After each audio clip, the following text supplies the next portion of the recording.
అందరికీ నమస్కారం. Welcome back to Nani's kitchen. ఈరోజు రెసిపీ ఏమన్నా కురాకు పప్పు. ఇప్పుడు దీనికి కావాల్సి వచ్చిన ఇంగ్రీడియంట్స్ చూసామా. బ్యాళ్ళు 1 కప్పు,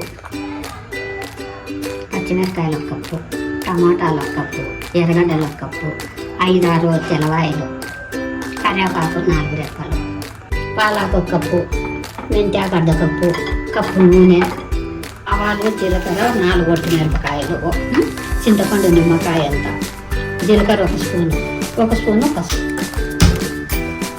ముందుగా 1 కప్పు నూనె యాడ్ చేసుకుంటాం.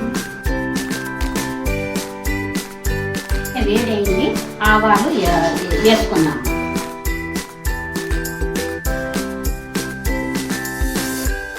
తెల్లవాయలు వేసుకున్నాం, కరివేపాకు వేసుకున్నాం. ఇప్పుడు ఎర్రగడ్డలు 1 కప్పు వేసుకుందాం. ఎర్రగడ్డలు, తెల్లవాయలు అన్నీ ఎర్రగా వేగాలి. ఇవన్నీ వేగినాక మనం పాలాకు, మెంతాకు వేసుకున్నాం. 1 కప్పు మెంతాకు వేసుకుందాం. ఇప్పుడు 1 కప్పు పచ్చిమిరపకాయలు వేసుకుందాం.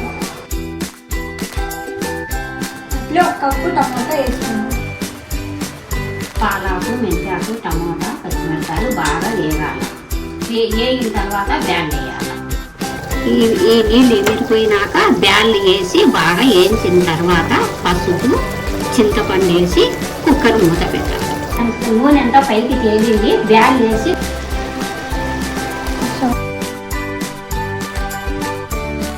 పసుపు వేస్తాం, చింతపండు వేస్తాం, జీలకర్ర వేస్తాం.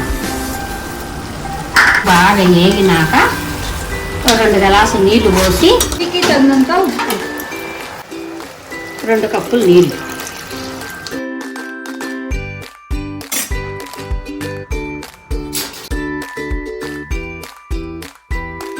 మూడు విజిల్లు రావాలి. ఇప్పుడు 3 విజిల్ వచ్చింది. కుక్కర్ మూత పెట్టి చూద్దాం. పప్పు బాగా ఎనిపే కొద్దీ రుచి వస్తుంది. లైట్గా తిరువాత పెట్టుకున్నాం. వేపాకు, ఒట్టిమిరపకాయ,